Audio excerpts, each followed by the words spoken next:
Nouvelle numéro 3. La télé du vendredi soir. Le retraité admet enfin le rôle éducatif de la télé. De fil en aiguille, titulaire d'un groupe électrogène, il accepte de fournir le courant électrique à son voisin le petit. Ce dernier équipera du coup son café d'un téléviseur. Grâce à ce bijou, il compte attirer plus de monde, jeunes et vieux, lors des grands événements sportifs, culturels, politiques et de conquête spatiale. Je garde encore l'image de ma première séance dans ce café.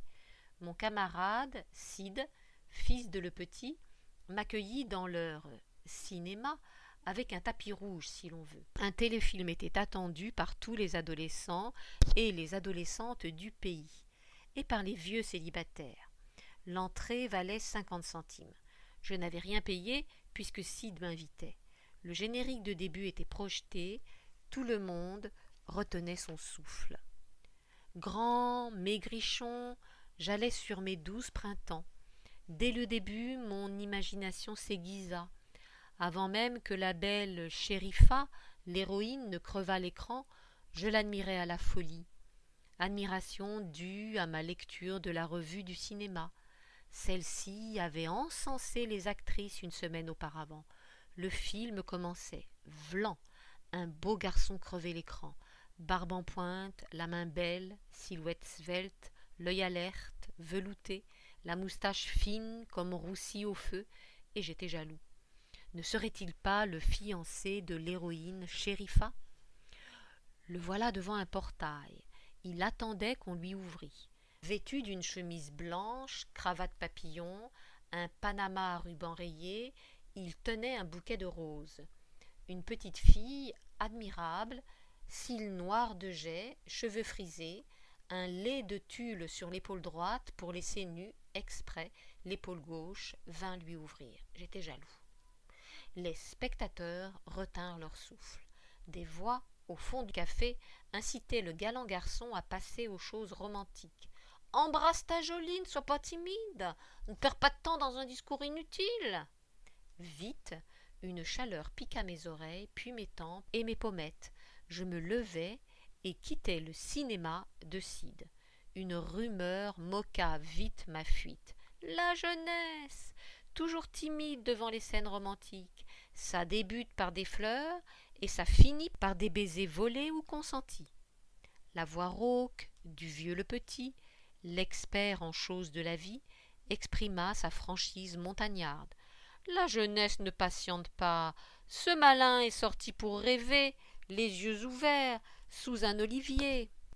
Plus tard, je lui donnerai raison quand j'aurai lu Lettre à un jeune poète de Rilke.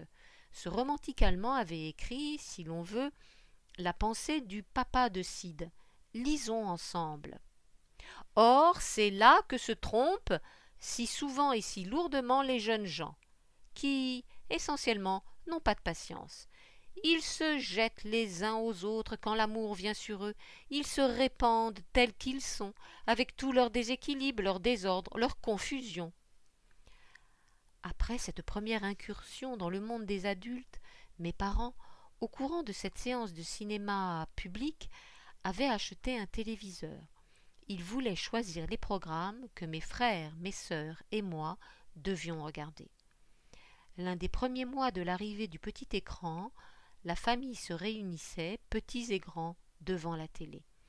Nous ne rations aucun match de football de l'équipe nationale et de notre 11 régional. Vite, nous, les enfants, avions préféré l'ambiance du café populaire.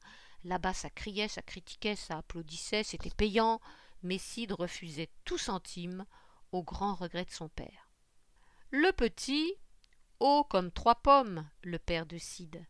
Le petit, oui, petit de taille, mais grand dans les affaires. Après 40 ans dans une usine automobile à Paris, il sut gagner sa retraite au forceps. À présent, il savait la valeur de l'argent et de l'effort. La dure société capitaliste l'avait endurci. Généreux et cœur d'or, il montrait un visage féroce dans les affaires. Avant d'ouvrir son café-cinéma, Il tenait une épicerie d'alimentation générale. Impossible de lui soutirer le moindre crédit. Dès l'entrée, une large affichette insistait. Une écriture rouge, en gros caractères, soulignée d'un trait épais, avertissait « Le crédit est tué par le mauvais client ». J'avais 6 ans. Pains et bonheur, son épicerie venait d'ouvrir quelques mois plus tôt. Ce devait être début juin, il faisait très chaud. La bougie de l'année scolaire épuisait ses ultimes lueurs. Je sortais de l'école accompagnée de Joachim, Locine, Amar et Lassène.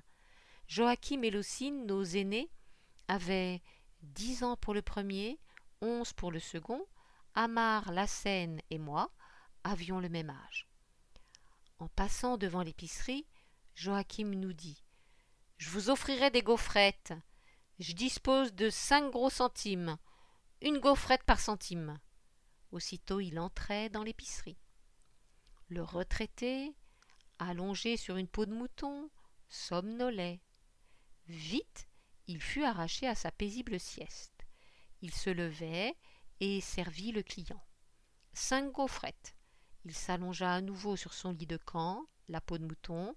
Notre camarade accourut, essoufflé et ravi. « C'est la bonne affaire, je n'ai rien payé, il faudrait nous relayer, faut pas se gêner, notre jour de gloire est arrivé, ce radin, on lui réglera son compte. » Amar partit et conclut une seconde bonne affaire. Solde de tout compte, 10 gaufrettes, et nous étions toujours riches de nos 5 gros centimes. Locine partit et conclut une troisième bonne affaire. Solde de tout compte, 15 gaufrettes, et nous étions toujours riches de 5 gros centimes. À mon tour de tenter ma chance et mon larcin, je conclus une quatrième bonne affaire, solde de tout compte, 20 gaufrettes, et nous étions toujours riches de 5 gros centimes. La scène partit, le petit, le retraité, à force d'être dérangé, finit par se réveiller et recouvrir sa lucidité dans son entièreté. Ce coup-ci, la scène lâchait notre pactole. Il ne concluait pas une cinquième bonne affaire. Solde de tout compte, 25 gaufrettes, et nos 5 maigres centimes avaient été dépensés. En cours de route, nous avions moqué, dans la joie et la bonne humeur, la scène pour son manque d'habileté, d'agilité et de roublardise. Un goût amer nous avait quand même taché notre coup de force contre le commerçant. Ce radin, impitoyable, sans cœur, forçait les veufs et les veuves à lui verser de forts intérêts quand exceptionnellement il leur accordait un crédit. Puis nous avions chanté à gorge déployée. À 200 mètres de nos maisons, une vieille remontait la dernière pente de son chant. Elle déposait un fagot de bois sur le fossé de la route goudronnée. Elle devait redescendre une pente de 300 mètres. Là-bas, au fond de son pré, elle aurait oublié de fermer à clé sa cabane en tôle ondulée. Elle nous avertissait. « Petit diable, gare à vous, toi le rouquin surtout, touche pas à mon bois, tu sais bien ta punition. » En effet, le grand-père du rouquin, Joachim dit l'Irlandais, ne transigeait pas devant les incivilités de son petit-fils. Juste mais sévère, ce tuteur veillait sur Joachim, ses frères et sœurs, étant donné que les parents des enfants avaient émigré dans une contrée du bout du monde que personne ne savait repérer sur une carte de géographie. Qu'à cela ne tienne, l'essentiel, les enfants protégés par leurs grands-parents, leurs oncles et tantes, ne manquaient de rien. À peine Louise la vieille, à mi-chemin de sa cabane, Locine, le sourire en coin, en train d'allumer une cigarette de la marque nationale Hogarth, stoppait notre marche. « Ce matin, j'ai piqué ce paquet de clopes au vieux Zigufella. » Juché sur son âne, il me sollicitait pour lui tailler un bâton à la fois flexible et dur. Il jurait de fouetter son bourricot. Une fois cet utile service fourni, je mis la main dans la poche de son manteau. Maintenant, Locine nous distribua à chacun une cigarette. Nous n'avions rien demandé. Le malin, il tentait de se couvrir contre une entreprise de délation. Il craignait de nous voir le dénoncer à sa mère.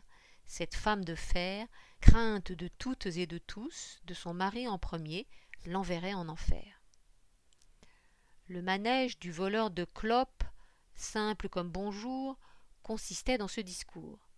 Si vous révélez quoi que ce soit, je dirai votre implication dans la prise de tabac. Fumer ne me dérangeait pas, et j'imitais les acteurs de cinéma. Je l'avoue, je n'avalais jamais la fumée.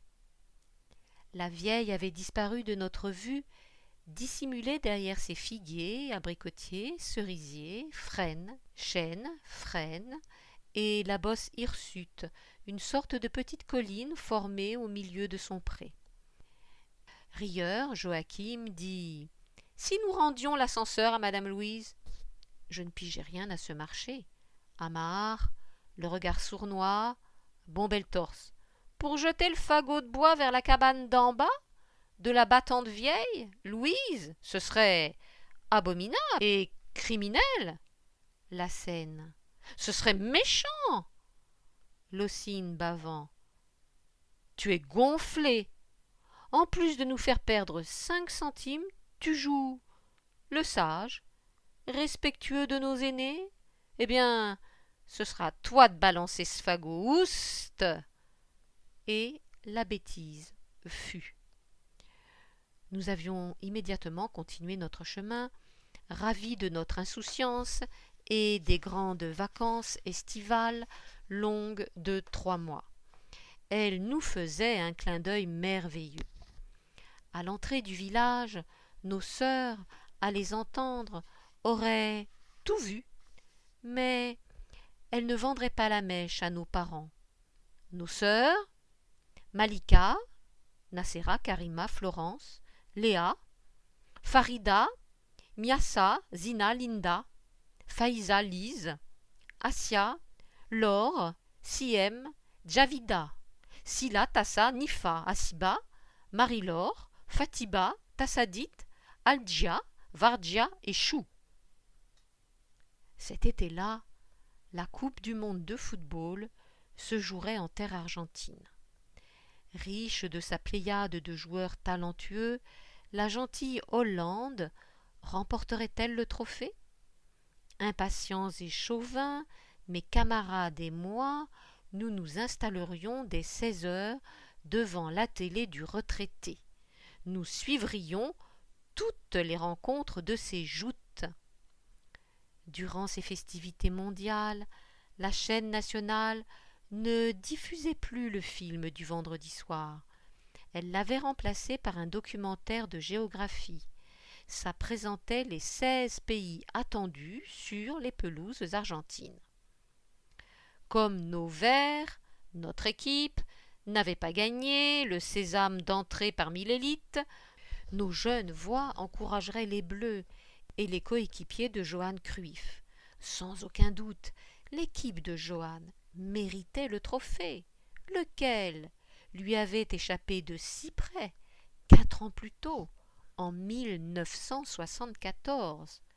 Après tout, que le meilleur gagne, que la limonade gazeuse coule à flot chez Sid. 4 ans plus tard, un joli mercredi 16 juin 1982, en Espagne, une équipe marquerait fort les esprits. Les Verts d'Algérie, de Mustapha Daleb, Ali Fergani, Salah Assad, Lakhdar Belloumi, Rabah Madjer, Chaban Mezerkan, Mehdi Serba, Larbès, Mourad Amara battraient la RFA. Celle-ci, après des magouilles bien moches, jouerait les demi-finales. Elle battrait les Bleus de Platini, Tigana, Giresse, Thierry Roland et Jean-Michel Larquet, ce duo télévisuel. Zizou & Co, 16 ans plus tard, effacerait enfin l'injustice de Séville. En juillet 2018, la bande à Mbappé remporterait une seconde coupe inattendue. Zizou, Kylian, 3 filiations les uniraient. Algérienne, française et kabyle.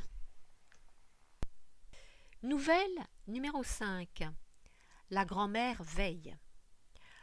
On frappe au portail à 20h, c'est l'été, une touffeur suffocante, un air frais de temps en temps adoucit tout ça. Et Farid encadre la porte en bois. Ses bons parents, Alja et Mend, et ses 2 frères, Samia, Jamel, et sa sœur, Lucine, suivent. Ils arrivent de loin, après la traversée de la Méditerranée, à bord du bateau de retour. Les vacances d'été sont lancées. Aux anges, la grand-mère les accueille, des embrassades, des accolades, une joie, un nirvana. Même Lucius, l'âne, au fond de l'étable, avait levé ses grandes oreilles en signe de joie du retour de la famille prodigue. Et Farid avait déposé un joli bisou sur sa nuque propre et lisse. Tout ce beau monde a été précédé par la seconde famille nomade, le bon-oncle Ramdan et la gentille tante Debia et leurs enfants, Jamila, Nadia, Majid et Mourad. De la joie circule dans l'air et dans les cœurs, et les tantes Tassadit, Sadia, Taos et Noura et l'oncle Amar ont déjà mis les bouchées doubles pour préparer un dîner gargantuesque en l'honneur de nos vacanciers épuisés par un voyage épuisant. La maison était grande, coiffée d'un grenier haut perché. Son portail donnait sur une pente raide. Celle-ci formait la rue, l'unique du village. Des écuries, un poulailler bruyant, des potagers de différentes formes géométriques bordaient cette venelle. En contrebas de la ruelle, la place du village formait l'aire du jeu continu en été pour les enfants. Accoudé au mur du jardin, je pouvais gratter du doigt le toit du poulailler. Le jardin du haut commandait, si l'on veut, le jardin du bas. Potager resserré, chaud, consacré à l'aubergine, au piment, où l'odeur du feuillage de la tomate se mêlait en juillet au bon parfum de l'abricot mûri sur espalier. Le jardin du haut recelait 2 frênes jumeaux, des narcisses, des gazons, une tonnelle disloquée, une cabane, un noyer dont l'ombre intolérante tuait les fleurs. J'ai voyagé et de retour chez nous, une solide grille de clôture bordait la rue de Lucius. Elle semblait être un ange gardien. Elle défendait les 2 jardins, n'est-ce pas? Elle avait beau être tordue, cette grille, elle avait beau être arrachée sans cesse au ciment de son mur, elle avait beau être emportée par les tempêtes, elle avait beau être brandie en l'air par les bras mystérieux, invincibles, d'une treille sans âge, toujours en bataille, malgré ses agressions sauvages, la grille tenait bon. En réalité, la doyenne du village, de la maison d'en face, la prenait sous son aile. Elle la réparait. En été, elle passait un coup de peinture anti-rouille sur son métal. La doyenne, âgée de plus de 80 ans, habitait une maison jadis dite bourgeoise. La maison, dotée d'un portail en tôle ondulée, présentait un visage pittoresque. Ce portail rappelait celui de la prison des forçats de Cayenne, portail montré dans Papillon, ce film palpitant. La maison ne souriait que du côté sud. Le soleil l'éclairait toute l'après-midi. En été, la fenêtre du second étage portait un drap de lierre, d'aubépine et de mûre. Ces éblouissants ornements ombrageaient du coup une minuscule terrasse pavée, un havre de paix frais. Autrefois, ce décor lumineux nous attirait, mes camarades et moi. Nous nous réfugions sous ce frais hamac. Nous lisions, jouions au poker, aux jeux des 7 familles, aux échecs et aux jeux de dames kabyles. Parfois, la vieille nous chassait quand un litige éclatait à cause d'une tricherie, d'une bande dessinée arrachée de force à un camarade. Parfois, nous allumions la radio trop fort. Nous suivions la retransmission d'une rencontre sportive. La vieille, arrachée à sa rituelle sieste bien-aimée, sortait la tête de la fenêtre du salon. Vite, la présence de Muc, son petit-fils, la rassurait. Elle nous moquait. Ne criez pas fort, sinon la nuit tombera très vite. Vous ne pourriez plus lire vos cartes. À présent, après l'exil, forcé ou choisi des familles de ce quartier, après la mort de mes aînés, vaut-il la peine de peindre ce passé, moi, doté de mes subjectifs mots, maladroits et fourbes? Je dirais oui, il s'agit de ma façon, maladroite et fourbe, de rendre hommage à ce monde juste, généreux et solidaire, pas du tout calculateur. Splendeur nichée dans ma mémoire, sous forme d'une treille d'automne rampante couleur grenat, splendeur des grenadiers fleuris, joliesse des visages au cœur d'or du peuple nomade, de ma cité méditerranéenne, veillée par ces vieux, ces vieilles, à l'image de Megdouda. Vraie splendeur, insouciance totale de l'enfance, générosité des adultes, gardiens des petits, à la fois ange et démon. Megdouda, cette indomptable lionne. Ne touchez pas mes petits enfants, elle avertissait. L'image phare que je garde d'elle, affalée sur le large banc de la place du Frêne, le centre névralgique astral du village, elle tenait une canne délavée d'une main. De l'autre, elle lisait le journal. En parallèle, elle veillait sur ses petits-enfants en train de jouer. En réalité, elle arbitrait les litiges entre les amateurs du ballon rond. Juste et sévère, elle levait sa canne devant quiconque la contrariait, petits ou grands. Rarement elle en usait. Il faisait beau. Une après-midi de décembre. Entre midi et 14 heures. Pause déjeuner. Je sortais de l'école. Muc, Ali, son petit-fils, mon aîné de 2 ans, j'en avais 8, me barrait la route. Donne-moi 2 bâtons de craie blanche, sinon tu ne passeras pas. Fais vite, que ça saute, respecte ton aîné. J'avais ouvert mon cartable, d'un geste nerveux, je saisissais mon compas et le pointais dans son manteau. Il poussa alors un cri effrayant, il recevait une déflagration à l'épaule, une piqûre en quelque sorte. Je m'étais enfui, fier de ma légitime défense. Megdouda s'incrusta chez nous. Où donc est-il, le diablotin, le schnappant? Donnez-le-moi, je le fouetterai. Ma grand-mère l'avait calmé. Elle lui promit de raconter tout ça à mes parents. Vite, les 2 voisines changèrent de sujet. Megdouda partait, non sans avoir insisté sur la punition que je devais subir. Dis bien à son père, à sa mère, de l'attacher toute la nuit à la queue de Lucius, votre sympathique bourricot. Tant que je suis en vie, je veillerai sur mes petits-enfants matin, midi et soir. Calmée et rassurée, elle sortait à travers la longue allée de lilas massifs menant vers la place du Frêne, le point astral du village. Ça me revient. Oui, c'est ça. Toute cette splendeur réelle finalement. Ces fleurs de lilas, compactes, aux couleurs changeantes, bleues ou bleutées dans l'ombre, pourpres au contact du joli soleil. Exubérance pittoresque, lumière abondante, merveilleux clair de lune, ces images de l'enfance.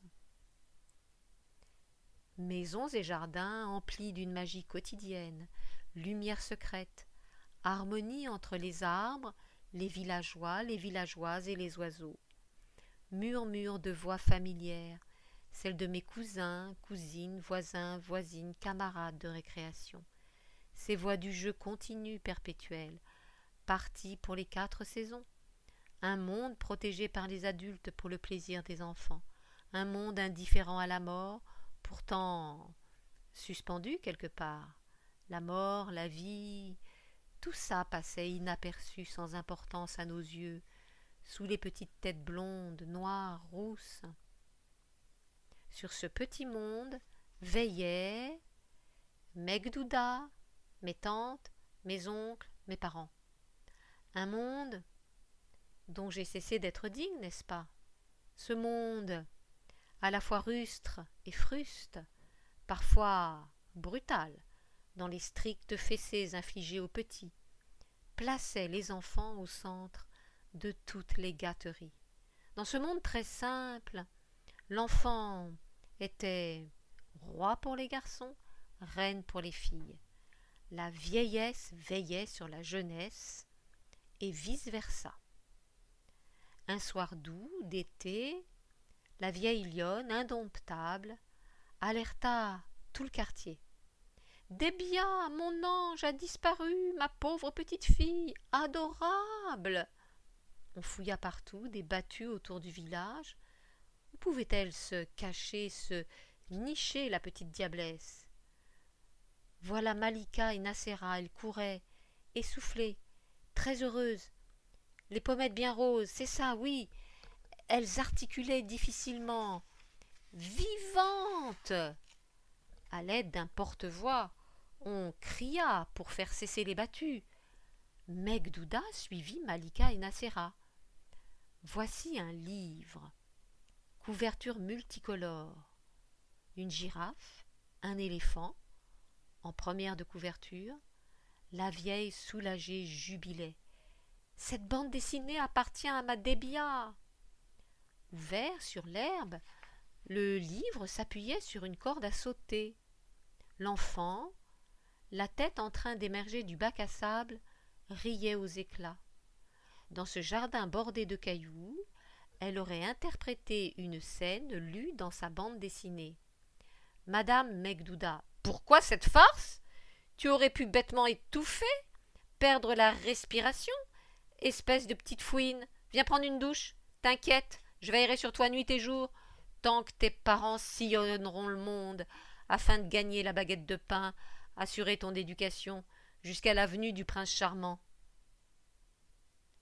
Splendeur des frênes, des amandiers, des grenadiers en fleurs, cours d'intérieur plantés de têtes de narcisses et de tournesols, signes autrefois d'une vie si heureuse, signes d'une maison vivante, animée par Megdouda et sa nombreuse marmaille. À présent, un monde bourgeois a vu le jour. Les tendres enfants sont partis. La maison, oui, rappelle la joyeuse maison de mon enfance, quand, à la fin des vacances d'été, mes proches nomades retournaient vers des pays lointains. La maison se vidait, triste, en détresse, mélancolique. Cette vive détresse, cette fourbe mélancolie me contaminait pendant les 2 premières semaines de septembre. Heureusement, la rentrée scolaire me remontait très vite le moral. L'école, mon bonheur durable, insoupçonné. Bonjour le silence sidéral, bienvenue au glacial vent de l'automne en train de jouer avec les feuilles mortes. Je me réfugiais dans le jardin. Je voyageais au cœur de la ville lumière via les feuilles de papier, de ma lecture, cette excursion par procuration. Je tentais d'oublier ce vide issu de ces tristes séparations, cet arrachement automnal. Vite, la mélancolie partagée avec Ernest H., le narrateur de mon livre, Paris est une fête, donc me réconfortait. Je me sentais moins seule. Lisons Ernest. Et puis, il y avait la mauvaise saison. Elle pouvait faire son apparition du jour au lendemain. à la fin de l'automne. Au milieu de ces évasions livresques, une voix me rappelait à la réalité. Ma grand-mère me cherchait, comme Megdouda, et les grand-mères du pourtour méditerranéen. Elle veillait sur les petits et les petites, mes frères, mes sœurs, mes cousins, mes cousines, mes camarades. J'entends encore sa voix. Elle nous conviait à sa galette kabyle, fumante. Parfois elle nous moquait. Où sont les anges? Ces démons. Fin de la nouvelle. Nouvelle numéro 6. Joie à la craie. C'est la saison des jeux et de la tombola. C'est le jour de la kermesse. Les enfants, habillés comme des petits princes, des petites princesses, touchent à toutes les portes. Ils quêtent 1 sou ou 2, 3 billets ou 4. Ils quêtent et raffolent aussi des crêpes et des beignets, parfois des livres. Surtout, cet argent sera dépensé dans l'immédiat, le soir, sur la place du village. Ça rejoint l'état d'esprit de cette société paysanne, lequel état d'esprit dicte de négocier le présent au présent. Pour cette société, ce que rapporte le jour doit être dépensé la nuit. Pas la peine de prévoir les jours dits des vaches maigres. Mieux vaut vivre un jour comme un roi, un lion, qu'un siècle comme un lapin, un mendiant, un gueux, un misérable, un vaincu. Et la joie et le sourire se lisent au quotidien sur les visages. Jamais les parents et les enfants, les voisins et les voisines ne se disputent pour des raisons d'argent. Les commerçants permettent des crédits sans intérêt. Et les clients finissent toujours par payer. Des disputes éclatent pour d'autres motifs. Elles émaillent la quiétude de la cité à cause d'un code piétiné, des mûres ou des figues interdites mais cueillies par un chenapan, une incivilité d'un petit devant son aîné, la drague lourde d'un adolescent insolent au léger vol d'une colombe voyageuse, sa voisine, parfois sa propre sœur. Mais quand l'argent s'invite dans les différends, une partie jette l'éponge. Elle déclare à la partie adverse: « Cher voisin, nous n'allons pas nous entretuer pour 2 sous. Je laverai ta dette. Tu me rembourseras quand ta faible tirelire renouera avec la prospérité. Nous sommes unis pour la vie. Le voisinage, c'est la famille augmentée. Nos liens sanguins remontent à des millénaires. » Bien sûr, des exceptions, quoique rares, s'avèrent parfois. L'être humain change comme un caméléon, ou, comme le rappelle un dicton populaire, il change comme la météo du mois de mars. Beau temps, orage, neige, grêle, vent. Tout ça à la fois, dans une même journée. Un mélange paradoxal peut-être. Le jour clair baissait. La lumière allait en s'évanouissant. Après ma prestation décevante à la dictée du jour, je fus honteux. Maintenant, sur le chemin du retour vers la maison, un malaise, peut-être favorisé par ce triste crépuscule, me saisit. Vite, il se dédoubla d'une anxiété affligeante. J'étais à la fois éveillé et bien endormi. Des sons tristes, bizarres, perçaient mes oreilles. Des sons ou des moqueries de l'instituteur, ravi de voir sa fille me supplanter à l'épreuve de dictée quotidienne. Du reste, il me taclait déjà 1 semaine plus tôt d'un air moqueur, dissimulé. Gaucher, je ne savais pas écrire de la main droite. En cette époque, la chose passait pour anormale. La doxa populaire associait le diable à la main gauche. Mais jusque-là, mes parents, mes tantes, mes oncles, mes chers grands-parents ne m'avaient jamais humilié. Au contraire, pour eux, pour elles, Un gaucher annonçait un génie brillant, intelligent. C'était sans compter sur monsieur Laloy, mon instituteur de 5e année primaire. Une semaine avant mon revers à la dictée de 16 heures, monsieur Laloy me fit passer au tableau. Je devais corriger un exercice de grammaire. Il fallait compter 3 vides dans une phrase tirée de l'éducation sentimentale de Flaubert. La phrase était « Et, parallèlement, s'étendait une galerie où des bâtons couleur d'or soutenaient un espalier de roses. » Il manquait un premier article, à savoir une devant galerie, un second article des avant bâton, un troisième article, un avant espalier. Bonjour, les humiliations et dénigrements à l'encontre de ma renommée, jusque-là intouchable. Dès que j'avais saisi la craie de la main gauche, monsieur Laloy intervint. Il me forçait à saisir la craie de la main droite. Il attendait ma solution. Gaucher de naissance, ma pauvre main droite au repos par définition tenait mal la craie. Incapable d'appuyer fort pour restituer une écriture lisible sur le tableau à mes camarades et à mon cher instituteur, je fis appel à une astuce, une parade à double tranchant, aux conséquences fâcheuses pour un enfant de 9 ans, très sensible aux vexations des adultes. Mon astuce ? Mon coude, utilisé comme béquille. Ma faible main droite écrivait fort sur le tableau vert. Victoire immédiate, sensationnelle. En retour, monsieur Laloy constatait les dégâts, une vraie embardée, induit par le slalom de mon coude sur le texte, en train d'être balayé puis effacé avec frénésie par mon coude insolent. J'avais dû essuyer toutes les bassesses.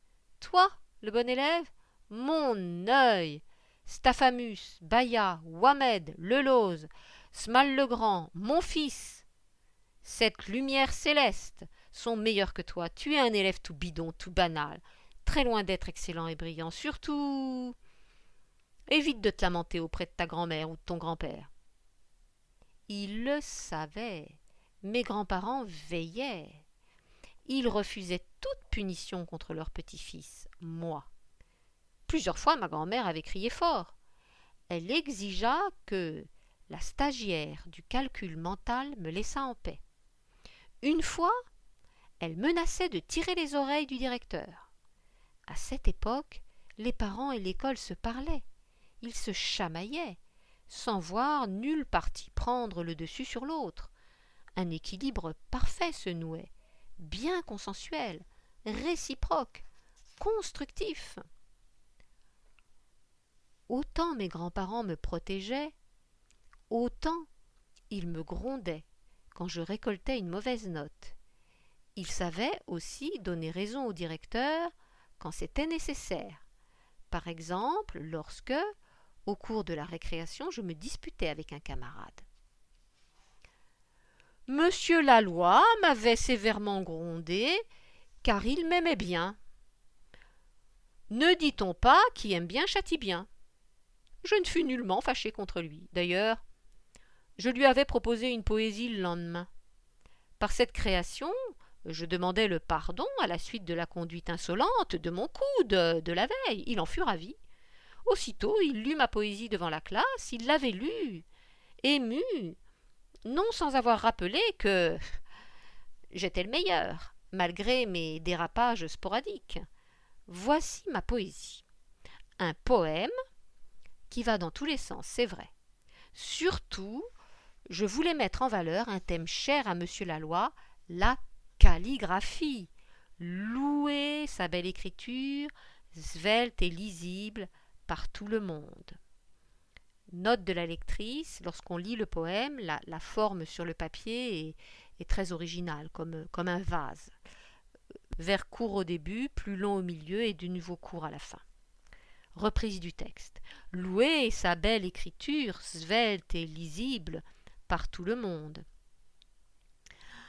Habiter les apparences. Sodium, fer, c'est carence. Les enfants, c'est fou, ces anges. Chemin creux, glaciers en fonte, pèlerinage animalier agréable, dans les terriers des hommes-grenouilles. Bonjour les chauves-souris, les renards, l'écriture, la science des arts. Cette histoire de coude et de craie, longtemps enfouie dans le subconscient des humiliations scolaires, se réveillerait un matin, un dimanche de janvier 2018, boulangerie Koudji Clichy. Je tentais d'écrire une nouvelle. Pour diversifier mon vocabulaire, je lisais, en diagonale c'est vrai, 4 livres. Livre 1, La maison de Claudine de Mademoiselle Colette. Livre 2, La princesse de Clèves de Madame de Lafayette. Livre 3, Une enfance créole de Monsieur Patrick Chamoiseau, ce conteur. Livre 4, Nouvelles histoires extraordinaires de Monsieur Pau. Me voilà tombée sur la page 26 de Enfance créole, donc. Vite! Une histoire de craie raviva mon bonheur d'avoir été souvent récompensée à la fin de la séance de dictée. Même Monsieur Laloy me félicitait, mais à contre-cœur. En effet, jaloux de me voir toujours damer le pion à son fils et à sa fille, ses jumeaux, la prunelle de ses yeux, il me félicitait à demi-mot. La dictée des récitations me réussissait. J'avais cultivé une technique. J'apprenais par cœur toutes les récitations. Par voie de conséquence, le jour de leur dictée, je ne faisais que dérouler sur un tapis de velours mon ardoise les mots appris de la dite récitation. Monsieur Mef Berck, l'instituteur des récitations, parfois Madame Mouba, sa cousine, m'avait offert des dizaines de bâtons de craie, de toutes les couleurs, comme Man Ninote, ce me semble, le gamin créole ravi de tracer des traits de craie sur son ardoise, un ravissement cosmique, transcendantal. Zen. Man Ninote et moi, nous nous ressemblons. Comme lui, je dessinais partout sur les murs de notre cour, les fenêtres et les façades de ma cité rurale. Quand cet espace public était couvert de mes graffitis à la craie, je recommençais. J'effaçais les premiers dessins de craie, je leur en substituais d'autres, de toutes les couleurs, de toutes les figures. Mes parents, mes tantes et mes grands-parents, lassés de mes errances, finirent par installer un tableau dans le jardin, à l'intérieur de la cabane en tôle ondulée. Vite! Les murs en tôle furent couverts de fleurs de serpents et de joueurs de ballons ronds, mes idoles. Pour effacer sur la tôle, j'utilisais une éponge. De temps en temps, mes 2 mains et mes 2 coudes, quand j'étais pressée. Parfois mes épaules en hiver, quand je portais ma chaude canadienne. Dans mes gribouillages artisanaux, 3 couleurs tenaient le haut de l'affiche, le vert, le blanc, le rouge, les couleurs de l'emblème national. Je n'usais jamais la craie jusqu'au bout. Dès que mon pinceau crayeux devenait un moignon de craie, je le jetais dans une boîte spéciale. J'étais constamment affairée à monter, descendre, du jardin vers la courette pavée dotée d'un robinet d'eau courante. Je lâchais l'eau et remplissais 2 carafes inox. Je les transportais en bas dans la cabane du peintre à la craie. Pour me galvaniser, mon grand-père avait fini par m'attribuer ce titre honorifique. Parfois, dans la hâte, j'imbibais d'un excès d'eau mon outil d'artiste, mon éponge magique. Du coup, j'effaçais mes peintures à la craie. mais je savais les ressusciter la minute suivant leur évanouissement ou bien évaporation sous mon éponge, désormais mouillée juste comme il le fallait, avec la bonne dose d'eau. Dans ce cas trempé, l'eau débordait du périmètre initial. Elle détruisait mes créations les plus vénérées. Un chagrin me saisissait que, vite, je combattais par de nouvelles peintures à la craie, plus chatoyantes. Je ne me laissais jamais abattre, je vous le jure, par mon bon ange et mes récitations apprises par cœur. Sur la place du Frêne, le centre névralgique de la Gible, mon adorable cité de montagne, un concours de graffiti se tenait. De mon côté, chaque mois, je récupérais ma boîte remplie de moignons de craie, utilisables lors de ces joutes plastiques au cours desquelles 2 équipes de peintres à la craie se confrontaient. Un jury noterait leur création. Les sujets libres portaient sur les maisons, les fleurs, les sports, les animaux. Parfois, ça dessinait les membres de la famille des uns et des autres, soit pour les magnifier, soit pour moquer, telle oreille décalée, telle moustache en guidon, telle chevelure en bataille. Une vraie fête populaire, un bain de jouvence. Le dessin à la craie présentait un réel avantage. Les jeunes artistes à la craie pouvaient recommencer à l'envi sans perdre leurs feuilles de dessin ou leurs toiles ni gaspiller des kilos de peinture. Ça ne me coûtait rien. Je puisais ma craie dans les restes couvés dans une réserve. Il s'agit de ma boîte des moignons de craie. Je les avais relevés au cours de mes vernissages solitaires, solaires, là-bas, dans la cabane en tôle. 2 critères orientaient l'évaluation du jury: la beauté des couleurs et le sens du dessin. Incroyable comme notre imagination juvénile, à travers ces gribouillages, doublait de créativité. Cette équipe associait à sa création des sons de mouette, celle-ci des sons de chouette, celle-là le son de la cloche solennelle de... Il n'y avait ni vainqueur ni vaincu. Les participants recevaient une même récompense, une boîte de craie et 2 grandes ardoises. D'après Mohan de Saint-Germain, un maçon enfin reconnu, l'essentiel résidait dans la joie de loger notre craie dans un coin de paradis.